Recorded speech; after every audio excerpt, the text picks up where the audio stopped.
खुदा खुदावन का थैंक यू करती हूँ, और ब्रदर शफीक मसीह का और ब्रदर सुनील मसीह का, जिन्होंने मुझे ये ऑर्डर दिया यहाँ आने के लिए, इनविटेशन दिया। मैं थैंक यू करती हूँ, और थैंक यू करती हूँ आप सबके लोगों का, जहाँ पर खुदा ने आप सबको, आज परमेश्वर ने हम सबको जोड़ा है कि हम खुदा की परस्तिश और खुदा के बारे में कुछ सीख सकें।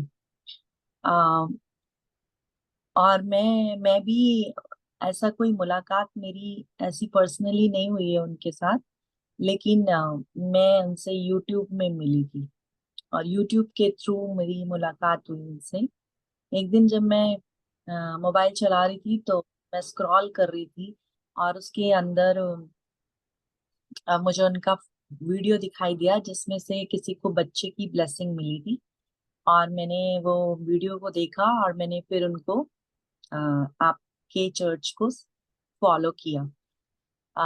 मेरा नाम आशी मसीह है, और अभी तो आशी इब्राहिम हो गया है। और मैं खुदा का शुक्र करती हूँ, और मैं यूएस में रहती हूँ, और अभी मेरे यहाँ पर रात के 1 बज रहा है। लेकिन खुदा का शुक्र करती हूँ कि खुदा ने ये सुंदर समय दिया है, क्योंकि धन्यवाद करते हैं कि जहाँ 2 या 3 जन इकट्ठे होते हैं, वहाँ परमेश्वर हाजिर होता है। आइए हम प्रार्थना करें। एक थोड़ा सा जो परमेश्वर ने मुझसे रूबरू किया है वचन के साथ, मैं आपके साथ वो करना चाहती हूँ। आइए हम प्रार्थना करें। हमारे महान दयालु सर्वशक्तिमान प्रभु यीशु मसीह, आपके खुदावंद यीशु नासरी जिंदा और जलाली नाम से आपके पास आते हैं। खुदावंद, अपने आप को आपके जीवन जिंदा लहू में छुपाते हैं प्रभु जी, और आपके पवित्र लहू का धन्यवाद करते हैं आज आपके जीतने वाले दिन के लिए।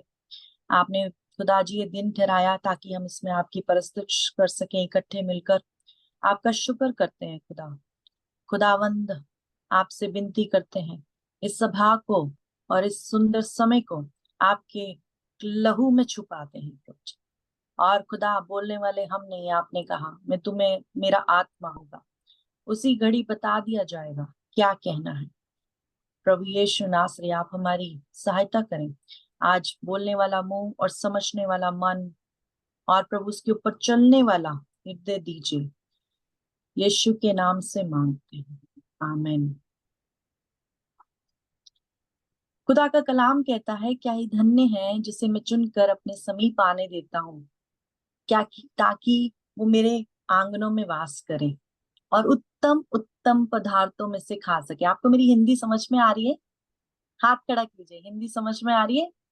Thank you.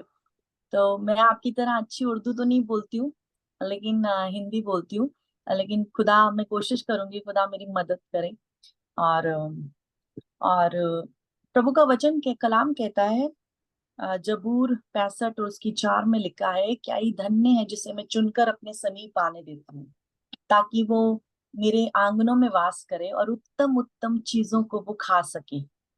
फिर उसके बाद यिर्मयाह उसका 30 उसकी 21 में लिखा हुआ है कि कोई भी मेरे पास नहीं आ सकता, लेकिन जिसको मैं बुलाता हूँ वही मेरे समीप आ सकता। ये खुदा का कलाम है। फिर कहता है कि तुमने मुझे नहीं चुना, मैंने तुम्हें चुना है, ताकि तुम फल लाओ और तुम्हारा फल मुझ में बना रहे, तो जो चाहे मांगो वो तुम्हारे लिए हो जाएगा। फिर वो कहता है, यशाया यशाया उसकी आइजाया चैप्टर 41 उसकी 9 में लिखा है कि तू जिसे मैंने दूर दूर के देशों से बुलाकर चुन लिया है, तू मेरा है, और मैंने तुझे बुलाकर बोला है कि तू मेरा दास है, तू मेरा चुना हुआ है, और मैंने तुझे तजा नहीं। तो अजीजों, अगर खुदा हमको तज देता तो आज हम कहाँ होते?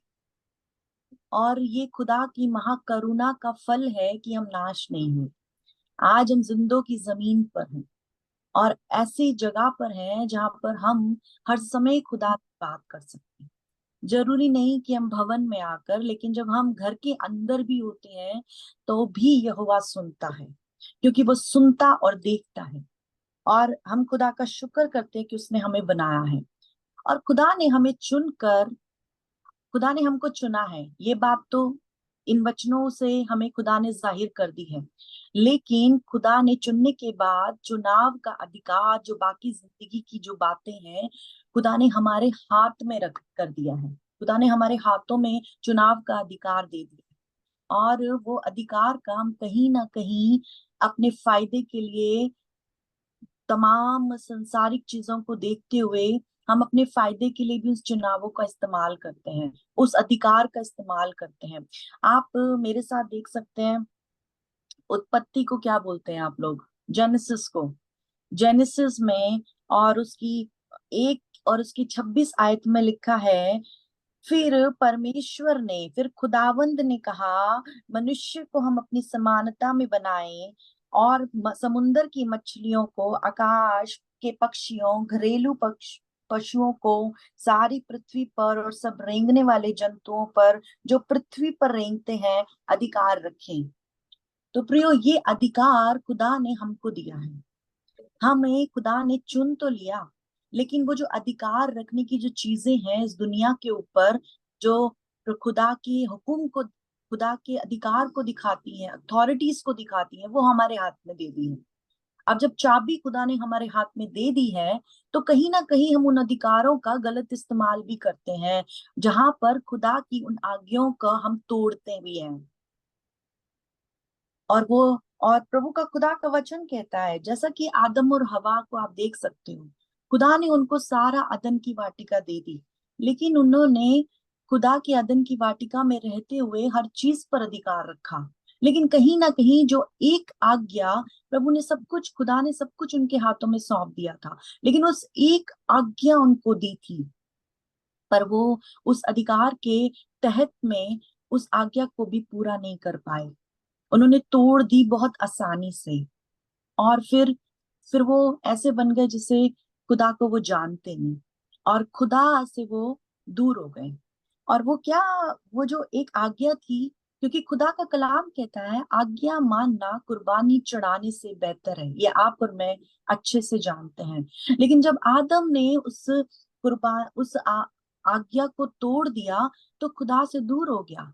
और आप उसी अध्याय में आप देखेंगे, उत्पत्ति, जेनेसिस उसका 30 का 3 का 10 कहता है कि जब खुदा ने उसको आवाज लगाई अदन की वाटिका में, हे आदम तू कहाँ है?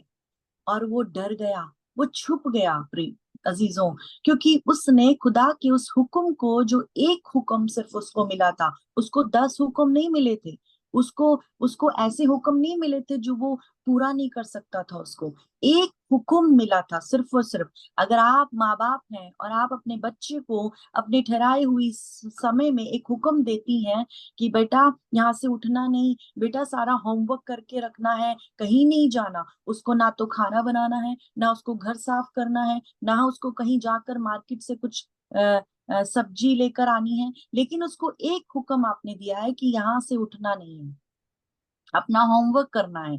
अगर वो उसको एक हुक्म को तोड़ दे, तो हम जैसे जो हम दुनिया में रहते हैं, हमें गुस्सा है ना, आता है ना, कि भाई हमने इसको, बच्चे को बोला उठने को नहीं, और वो उठ गया। लेकिन खुदा ने इसी रीति से एक ही हुक्म दिया था आदम को, और उसने वो भी तोड़ दिया। और खुदा का कलाम कहता है कि जब उसने तोड़ दिया, तो भय आ गया, क्योंकि पाप आता है तो डर भी आता है, और उसमें डर आ गया। प्रियो, एक एग्जाम्पल मैं आपको बताना चाहती हूँ, जो कि सैमुअल, वो है सैमुअल, उसका पहला अध्याय और उसका 10 का 24 में लिखा हुआ है कि जब परमेश्वर ने राजा सोल को चुना, जब राजा शाऊल को चुना और उसको अधिकार सारा कुछ दे दिया, वो बड़ा शर्मीला था, वो कुछ नहीं कर सकता था। और जब उसको सैमुअल ढूंढने के लिए गया, तो वो बोरी के पीछे छुपा हुआ था, वो इतना ज्यादा शर्मीला था।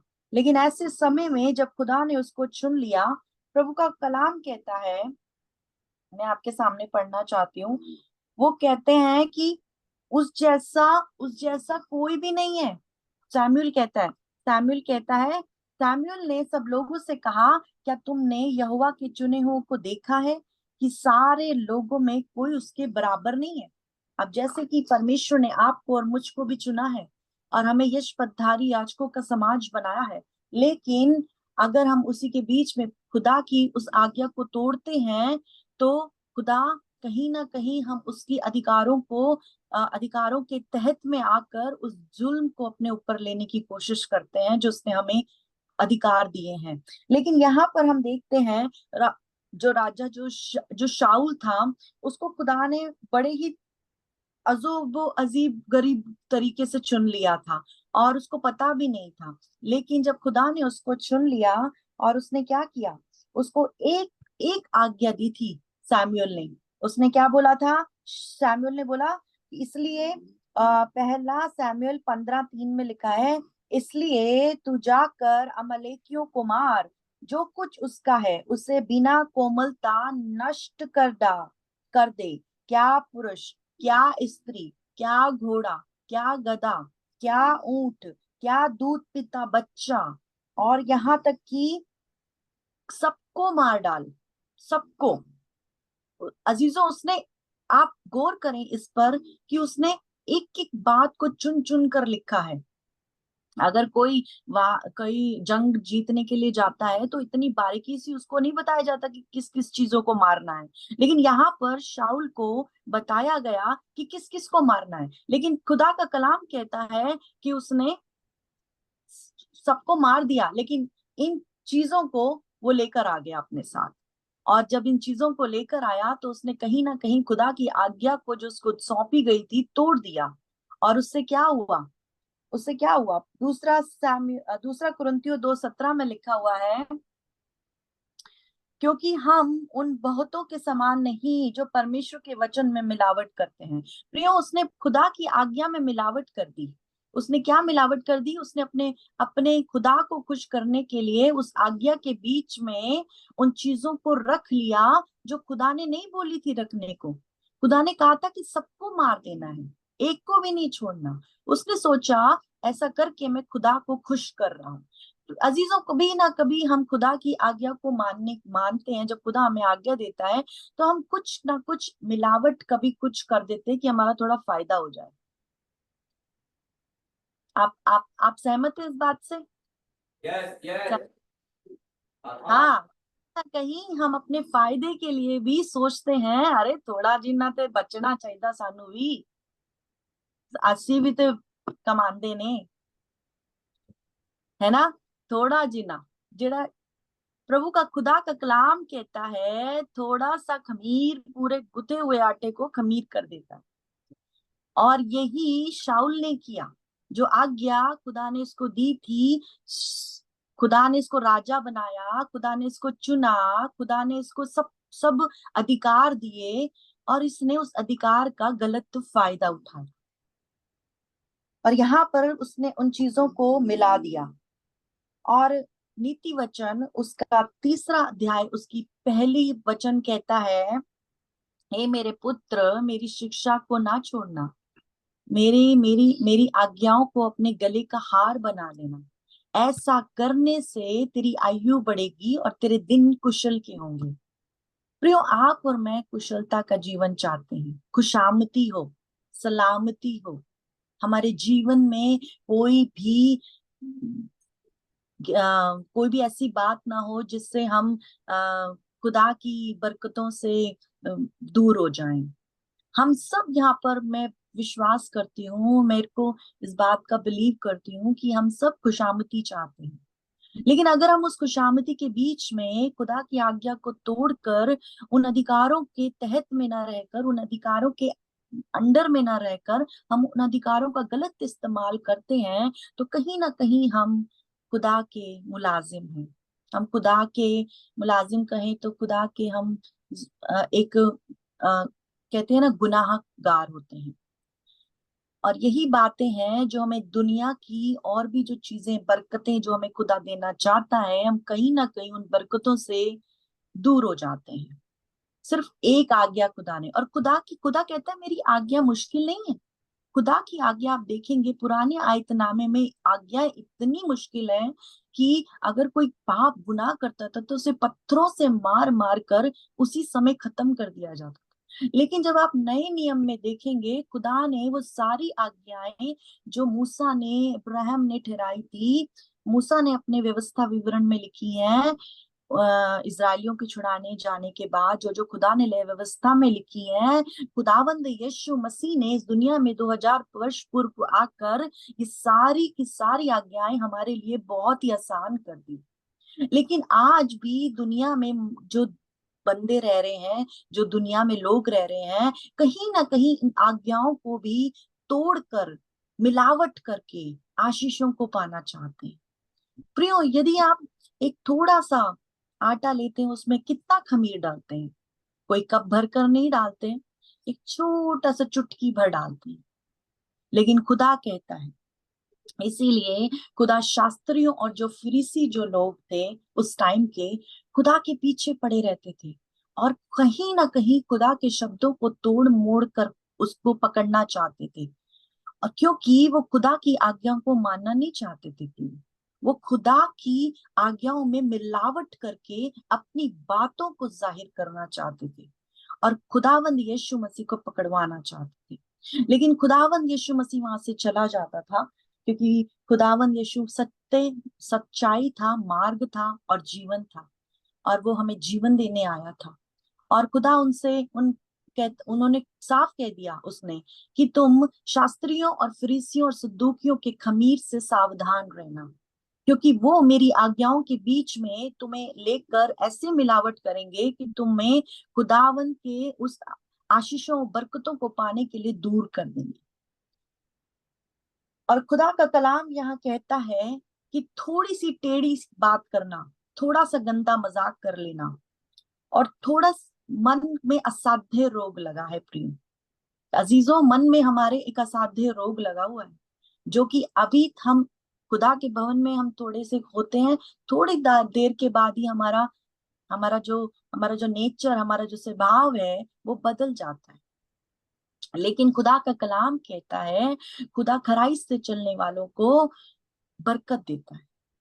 यूसुफ को आप देखिए, यूसुफ अपने पूरे जीवन भर खराई से चला, हालांकि उसको बेगारी में उसको लोगों ने गुलामी में बेच दिया और वहां पर भी वो पोतीपर की पत्नी के सामने खराई में बना रहा। और वचन कहता है, खुदा का कलाम कहता है, इसीलिए खुदा ने उसके मन को देखा और आखिरी समय तक उसके साथ रहा, यहाँ तक कि वो बंदी गृह में भी डाला गया। लेकिन उसके बावजूद भी खुदा उसके साथ था और उसकी खराई को देखते हुए खुदा ने उसको प्रधानमंत्री बना दिया, ऊंचा कर दिया। और आगे जाकर मैं आपको एक बात और बताना चाहती हूँ। यहाँ लिखा है, खुशामती कौन नहीं चाहता? खुशामती मैं भी चाहती हूँ, सलामती मेरी भी हो, मेरे घराने की भी हो, आपके घराने की भी हो। ऐसा हम लोग, ऐसी हम खुदा से सोचते हैं, हम खुदा से कैसे बोलते हैं, हम खुदा से रिक्वेस्ट करते हैं, विनती करते हैं, राइट। और यहाँ पर लिखा है इशाया, लेकिन खुदा का कलाम कहता है हमारी सोच खुदा की सोच जैसी नहीं है। हमारी सोच खुदा की सोच में जमीन और आसमान का फर्क है। और वो ये कहता है हमारा खुदा सीधा है, सीधा और खरा है, और वो खरे चाल चलने वालों से बड़ा खुश होता है। भजन संहिता जबूर उसकी 84 उसकी 11 आयत में लिखा है, जो लोग खराई से चलते हैं वो कोई भी, क्योंकि हमारा खुदा सूर्य और ढाल है, लेकिन जो लोग खराई से चलते हैं वे उनसे कोई भी अच्छी वस्तु रखना छोड़ेगा। तो हमारा खुदा सब सारी बरकतें जो उसके पास आसमानी बरकतें हैं, जो उसने स्वर्ग में आपके और मेरे लिए रखी हैं, वो आपको और मुझको देना चाहता है, बनिस्बत हम खराई से इस दुनिया में चलें। और खुदा का कलाम कहता है, यशाया उसका एक पहला अध्याय उसकी 19 आयत में लिखा है, यदि तुम आज्ञाकारी होकर मेरी सुनो और इस देश अगर तुम आज्ञाकारी होकर मेरी सुनो तो इस देश के उत्तम उत्तम चीजों को खाओगे। हालेलुया। हम एक बार जोर से बोले हालेलुया। खुदा कहता है अगर तुम खराई से मेरे साथ चलो, मेरी आज्ञाओं को मानो, तो मैं तुम्हें उत्तम उत्तम चीजें दूंगा पियो। लेकिन आज मनुष्य सोचता है कि मेरे बिजनेस में मेरा बिजनेस है, लेकिन खुदा के समय में खुदा है। अगर आप और मैं ऐसा बिजनेस और सौदा खुदा के साथ करते हैं तो अजीजों, हमारे लिए बरकतें थोड़ी दूर हो जाएंगी। हमें खुदा के पास जाने के लिए हमें वैसा ही बनना है जैसे कि हम रात को हैं, और वैसे ही हमें दिन में भी दिखना है। जैसे हम बाहर वालों के साथ हैं वैसे ही हमें घर वालों के साथ रहना है। हाँ, लेकिन खुदा ने तो जरूर बोला है कि तू हमें सांप के नाई चतुर और कबूतर की नाई भोले रहना है। लेकिन हमें अपनी चीजों को यूं ही रोंद नहीं देना है, लेकिन हमें खुदा के साथ खराई दिखानी है प्रियो। खुदा के साथ वफादार और सीधा खरा और खुदा का भय मानने वाला। प्रभु ने किसके लिए ये गवाही दी? खुदा ने अय्यूब के लिए दी। हमें वैसा बनना है। दूसरी बात, खुदा की आज्ञाकारी को माननी है। और खुदा कहता है मेरी आज्ञाएं इतनी मुश्किल नहीं है कि तुम मान ना सको। खुदा कहता है कि सिर्फ, और कहता है उसकी एक आज्ञा है, लगातार मेरे दर्शन के खोजी बने रहो। खुदा की ये बड़ी डिवाइन ऑर्डर है आपकी और मेरे लिए। हमें खुदा के लगातार खोजी बने रहना है, जरूर बनिस्बत सिर्फ इतनी देर के लिए नहीं कि जितनी देर हम खुदा के कलाम को सुनने के लिए उसके भवन में आ रहे हैं, बल्कि जब हम इससे बाहर जाएंगे तो भी हमें घर में भी हर समय खुदा के दर्शन के खोजी बने रहना है प्रियो। क्योंकि खुदा का कलाम कहता है जो मुझे ढूंढते हैं वो मुझे पाते हैं। और जब खुदावन यीशु मसीह को पकड़वाया जा रहा था क्रूस पर चढ़ने के लिए, खुदावन यीशु मसीह ने चेलों से कहा कि प्रार्थना करो कि तुम परीक्षा में ना पड़ो। क्योंकि खुदा जानता था कि अब मैं इनसे जुदा हो रहा हूं, और अगर एक बार मैं जुदा हो गया तो परीक्षाएं आएंगी।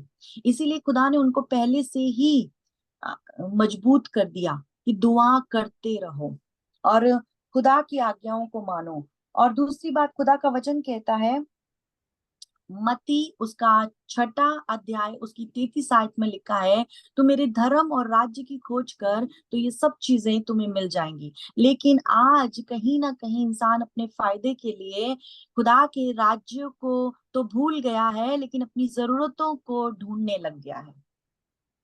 आप सहमत है ना मेरी बात से?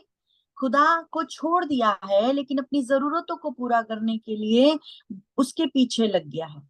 लेकिन खुदा का कलाम कहता है वो सब चीजें जो तुम्हें चाहिए वो मैं जानता हूँ। अगर तुम्हें भूख है तो मैं जानता हूँ। अगर तुम्हें कपड़ा चाहिए मैं जानता हूँ। मैं तुम्हारे मांगने से पहले ही तुम्हारी सुन लेता हूँ। इवन हम लोग अपने मुंह से भी नहीं निकालते, खुदा को मालूम है। तो इसका मतलब ये नहीं कि हम प्रार्थना ना करें, हमें सिर्फ खुदा के लिए वफादार रहना है। प्रियो, आपके घरों में वो बरकतें आपको ढूंढते हुए आएंगी। अगर हम खुदा के साथ खराई और वफादारी के साथ चलते हैं तो बरकतें हमारा पीछा करती हैं। प्रभु खुदा का कलाम कहता है, यहाँ पर हमने देखा कि यहाँ पर क्या हुआ कि जो सौल था, जो शाऊल था, उसने एक आज्ञा की वजह से उस अधिकार को खुदा ने छीन लिया। और आगे जाके क्या बोला उसके लिए कि खुदा तुझे राजा बना के पछताता है। कभी कभी जब खुदा हमें चुन लेता है और हम खुदा के खिलाफ में काम करते हैं, खुदा की आज्ञाओं को नहीं मानते, खुदा से ज्यादा चीजों से प्यार करते हैं, खुदा से ज्यादा उन चीजों से प्यार करते हैं जो कि इस दुनिया की हैं, जो कि फानी चीजें हैं, जो कि आज हैं कल चली जाएंगी, ऐसी चीजों से प्यार करते हैं। तो खुदा का कलाम कहता है, मैं तुझे तुझे चुनकर पछताता हूँ। खुदा ने शाऊल के लिए यही बोला, उसे बोला कि मैं उसको चुनकर पछताता हूँ। तो खुदा हमारे बारे में ये ना बोले प्रियो, हमें अपने आप को जांचना है। अगर मैं आपको दूसरा एग्जाम्पल देती हूँ, दूसरे एग्जाम्पल में लिखा है कि यहोशू यहीरो की दीवार जब खुदा ने मूसा को ले लिया, और खुदा ने बड़ा ही दर्शन देकर यहोशू को बोला कि यहोशू मेरा दास मूसा तो मर गया, अब तू कमर बांध और कमर को कस ले और मत डर। मैं जैसे मूसा के साथ था ऐसे ही मैं तेरे साथ भी रहूंगा, ना मैं तुझे छोड़ूंगा ना मैं तुझे त्यागूंगा। और खुद उसके बाद जो उसने डिसीजन लिया कि मैं और मेरा घराना तो यहोवा ही की सेवा करेंगे, उसके बाद खुदा का कलाम कहता है कि मैं तेरी कीर्ति को बढ़ाऊंगा, मैं तेरी खैरियत रखूंगा, और कोई भी जना तेरे सामने टिक नहीं पाएगा। मतलब मैं तुझे इतना ऊंचा कर दूंगा। लेकिन हम देखते हैं यहीरो की दीवार के समय जो खुदा ने वायदे नूमी जो वायदा किया था उनको जगह देने का, प्रॉमिस लैंड जिसको बोलते हैं, खुदा ने उनको वायदे वाला जगह दिया। और वहां पर क्या हुआ, उन्होंने यहीरो की दीवार को गिरा दिया। 5 जातियों को, अजीजों, 5 जातियों को खुदा ने उनसे दूर किया। हित्ती, अमोरी, परिज्जी, यबूसी, यूनानी। ये 5 ऐसी कट्टर जातियां थी जो कि लड़कर नहीं हट सकती थी, जो कि सिर्फ हमारा खुदा, जो राजाओं का राजा, प्रभुओं का प्रभु है, वही उनको गिरा सकता था। और खुदा ने वैसा ही किया। खुदा ने उनको वो देश देकर, दूध और शहद की नदियों वाला देश देकर अपने वायदे को पूरा किया। लेकिन जब यहाँ पर तो यहोशू को जीत मिली, लेकिन अगर हम आगे जाकर अध्याय को पढ़ते हैं, कभी ना कभी क्या होता है, जहां पर हम जहां पर जहां जिस जगह पर हम गुनाह कर होते हैं, घर पर या बाहर हम गुनाह होते हैं, वो चीजें कभी कभी यादगारी में बदल जाती हैं। और कभी कभी जब हम उनको सोचते हैं तो वो हमें दाग दाग कर देती हैं। लेकिन खुदा का सिर्फ लहू ही है जो हमें उन गुनाहों से मिटा सकता है।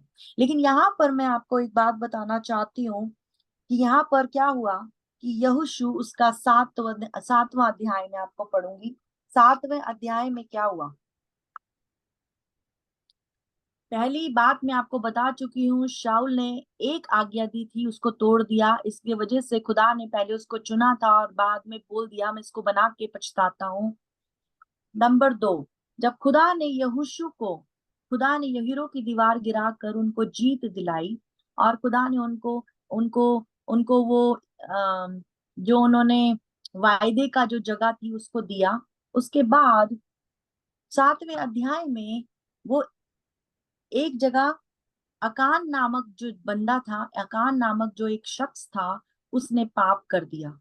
और उसने क्या किया, ए इसीलिए वो ए लोगों के साथ, ए लोग मतलब कि जो पलिश्ती लोगों को बोलते हैं, ए लोगों के साथ उन्होंने लड़ाई करी और वो जंग को हार गए। जंग को वो जीत नहीं पाए, क्योंकि उनके उनके ग्रुप में से किसी एक, जिसका नाम अकान था, उसने पाप किया। उसने क्या किया, उसने लूट की चीजों में से जो लूटा था उन्होंने, जो जो जो उन्होंने जो खुदा ने, जो लूट उनको मिली थी खुदा के लिए, उन्होंने उस शख्स ने, अकान ने उसको मिट्टी में दबा दिया। उसने क्या किया, थोड़ा सा सोना ले लिया, 50 शकेल सोना ले लिया, चांदी ले लिया, और उसने क्या करा, खुदा का कलाम कहता है, मैं आपके सामने पढ़ना चाहूंगी उसकी 11 आयत में। कहता है, यहोवा ने यहोशू से कहा, उठ खड़ा हो जा, क्यों इस भांति मुंह के बल जमीन पर गिरा हुआ है। कहता है, इजरायलियों ने पाप किया है और जो वाचा मैंने उनके साथ बंधाई थी उन्हें तोड़ दिया है। प्रियो, जब खुदा हमको आपको चुनता है तो हमारे साथ वाचा बांधता है। वाचा आप समझते हैं, राइट? वायदा करता है, वायदा, खुदा हमारे साथ। तो खुदा ने जब इनको चुना तो खुदा ने इनके साथ वायदा किया, लेकिन उस वायदे को इन्होंने पाप की वजह से तोड़ दिया, गुनाह करके तोड़ दिया। और यहाँ पर लिखा है कि उन्होंने, जो खुदा ने जो चीजें अपने लिए ठहराई थी, उन्होंने चुरा ली। अब वो चुरा के उसमें से एक बंदे ने क्या करा, जमीन खोदी और उसमें डाल दिया। और उसने क्या करा, चोरी करी, नंबर 1।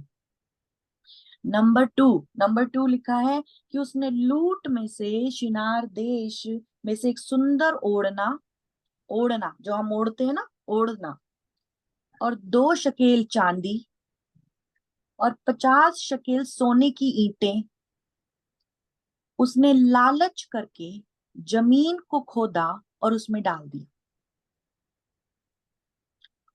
और क्या हुआ कि वो ए नामक लोगों से लड़ाई कर रहे थे, मतलब कि वो जंग जीतने के लिए गए थे, पर वो जंग को हार गए, नहीं जीता उन्होंने। खुदा ने बोला, क्योंकि तुम में से किसी एक जन ने मेरे वायदे को तोड़ दिया है।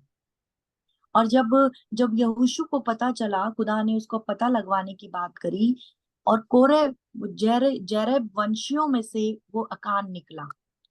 और मैं आज आपको बताना चाहूंगी, अकरोन की तराई पर उसको पत्थर मार मार कर उसके पूरे सदस्यों को, उसके पूरे फैमिली को दफना दिया। और जहां पर उसको घाटी पे दफनाया था, उसको अकोन की घाटी कहते हैं। और अकोन की घाटी का मतलब है परेशानी।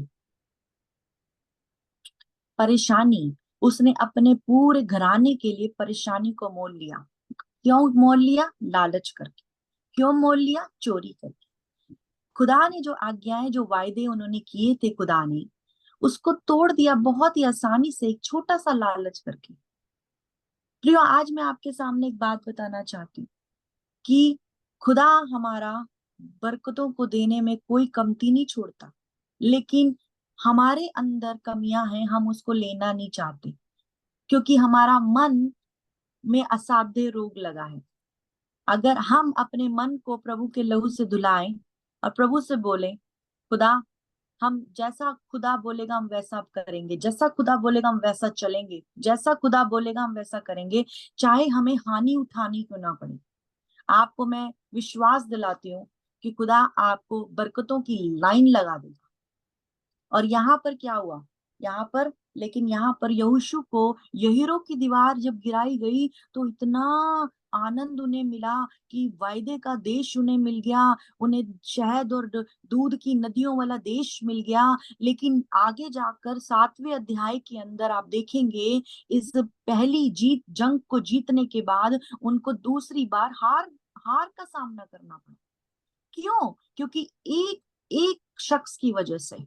और वो उसने क्या किया था? खुदा का गुनाह किया था। और इसीलिए खुदा कह रहा है, खुदा का कलाम कहता है, उन्होंने परेशानी को मोल ले लिया। अकरोन की तराई का मतलब है परेशानी, और उन्होंने परेशानी को मोल ले लिया। सिर्फ एक शख्स की वजह से शारू यहोशू के पूरे ग्रुप के अंदर परेशानी आ गई। और वो परेशानी में क्या हुआ कि वो पूरा से लेके रात तक।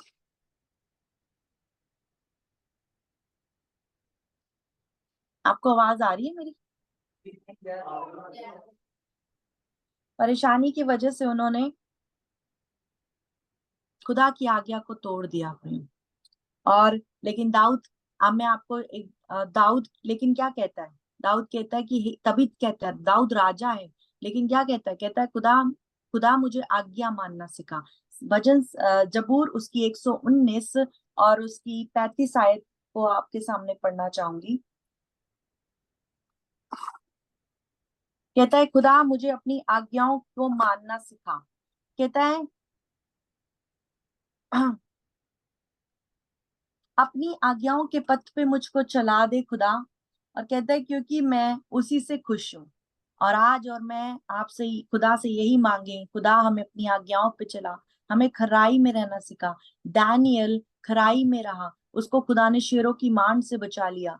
और शद्रक मेशक अबेदनगो ने कहा कि हे राजा, खुदा हमें बचाए ना बचाए, लेकिन हम तेरी बनाई हुई मूर्ति के आगे नहीं झुकेंगे। अगर आपकी और मेरी खराई ऐसी ही है, दाऊद कहता है मैं अपने पूरे घराने में, अपने पूरे घर में खराई के साथ चलूंगा। और कहता है कि हे प्रभु, मुझे गुप्त के पापों से और डिठाई के पापों से, गुनाहों से बचाए रख। अगर आपकी और मेरी भी ये गवाही है, हम खुदा की अवश्य बरकतों को पाएंगे। खुदा कहता है कि मैंने वो बातें तेरे लिए रखी हैं जो अभी तक तूने देखी नहीं, जो तूने सुनी नहीं, जो तेरे मन में नहीं आई, वो बातें रखी हैं। लेकिन अजीजों, खुदा कहता है रोमियो 8:28 में कि वो बातें जो लोग परमेश्वर से प्रेम रखते हैं, वो बातें खुदा ने उनके लिए भलाई के लिए बना रखी हैं। आपकी और मेरे लिए पहले से बन चुकी हैं बातें। और वो बातें आसमान में बहुत ही खैरियत से खुदा ने रखी हुई हैं। खुदा उनकी खैर करता है। लेकिन आप के और मेरे लिए, अगर हम खुदा की आज्ञाओं को मानते हैं और सचमुच में खराई के साथ चलते हैं, वो बरकतें एक हमें बारिश के समान, कहते हैं ना, खुदा कहते हैं ना, बरकतें वो हमें बारिश के समान गिराता है। और यहाँ पर लिखा है, इसीलिए कहता है, लेकिन हमारे मन के अंदर तरह तरह की कड़वाहट होती है। जब हमारी चीजें नहीं मिलती ना, तो हम बुड़बुड़ाते हैं। इसराइलियों को खुदा ने आ, वायदे वायदे देश में ले जा रहा था, और वो जंगल के अंदर कुड़कुड़ाने लगे थे। और क्या कह रहे थे? तू हमें कहाँ पे लेकर आ गया है? हम तो अपने वहीं ठीक थे, हम तो वहीं पर ही ठीक थे। लेकिन ऐसे कुड़कुड़ाहट की वजह से 11 दिन की यात्रा को उनको 40 साल लग गए खुदा। 40 साल। 12वें दिन उन्होंने वायदे के देश में पहुंच जाना था, लेकिन उनको 40 साल लग गए। क्योंकि वो बुड़बुड़ाए रास्ते में। तो प्रियो, आपको और मुझको जानना है, अगर हम बिना बुड़बुड़ाए कामों को करें, हम शांति से कामों को करें, बिना कुछ गलत मुंह से निकाले हम अपने कामों को करें और खुदा को धन्यवाद दें, आप अपनी बरकतों से दूर नहीं होंगे। आपके ऊपर वो बरकतें बारिश के समान खुदा उंडेलेगा। दूसरी बात, खुदा क्या कहता है? खुदा का कलाम कहता है, आओ हम